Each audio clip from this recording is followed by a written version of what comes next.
Everyone, welcome to the freaking show, man. It is just so good to have you here with me and this useless dog that lays here taking a nap.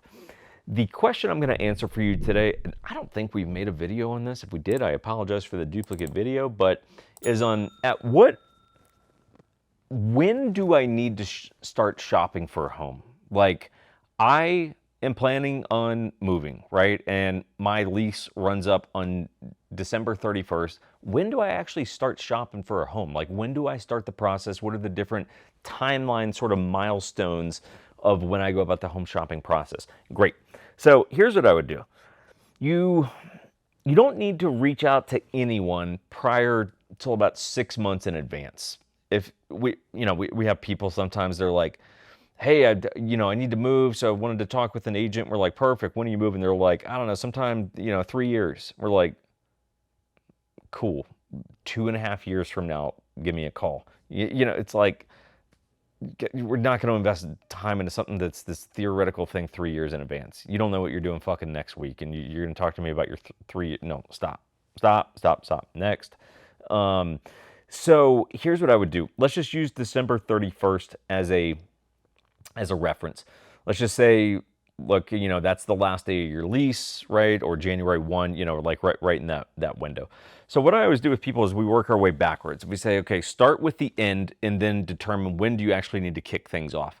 So you, Bob, and you need to move, January 31st is the last day of your lease. Perfect. So if you need to be in your home into your new home on December 31st, I don't want you closing on that house on December 31st, because that would mean that, like, literally you got to close on your house and relocate your life and check out of your apartment and everything in one day.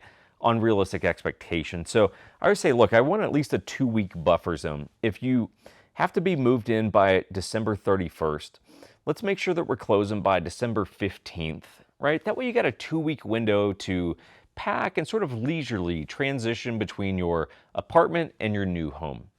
If you're going to close on the house on December 15th, that means you need to be under contract on that house by November 15th, right? Because it takes about 30 days typically from the time that you go under contract in order to close. Well, if you're going to go under contract on November 15th, when do we actually need to start shopping for a home? I typically say let's give ourselves about a 4-week window, right? Typically within a month of shopping, we should be able to get something under contract. That would mean by mid-October, we want to be looking. Like, we want to start opening doors and going to open houses, setting up showing, stuff like that, October 15th.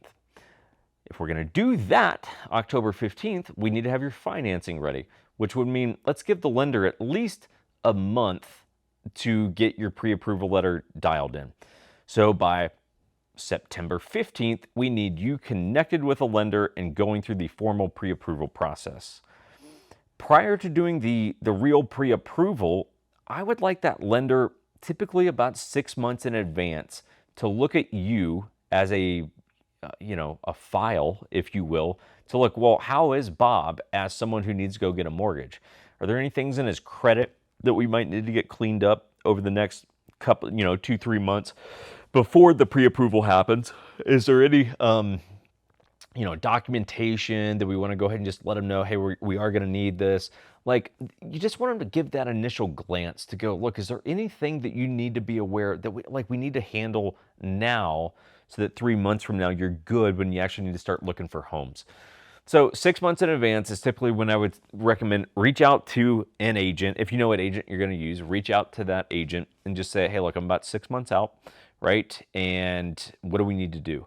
I would like the agent to say, look, let's just put you on an auto search, like a daily listing alert, where based on your rough criteria, roughly the area you're thinking about going to in a ballpark budget, here's what's for sale today, right? So that you can just see those emails over the next handful of months, get familiar with the market, have a lender look at things. And then, like I said, about 3.5 months in advance, get the pre-approval done, start looking at houses 2.5 months in advance. That way, a month and a half in advance, you're under contract. That way, you're closing 2 weeks before your lease expires. So you got about 2 weeks to move into the new house. There you go. That's why I tell people, give us a 6-month window. If you need to move a month from now, bro, it's going to be tight. It's going to be tight. Okay. So you got to keep that in mind.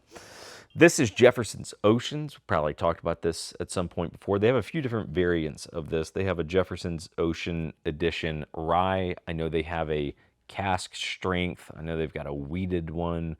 This is the normal Ocean Jefferson's. It's really cool because they age the barrels at sea. So when the liquid, the juice, goes into the barrels, it goes on a journey around the world, and it's really, really cool. And as strange as it sounds, this, for those of you that drink enough bourbon to start to be able to distinguish different flavors, you will pick up on the fact that this has been aged at sea because it has this slight sense of salt to it. It sounds very strange. I can tell you this, it's good. It's really good. It's about $100 a bottle, so it's on the nicer end. Certainly not a daily drinker, too expensive for that. But as a celebratory or just once a week, you want that nice drink. Jefferson's Ocean it's primo. Good stuff there.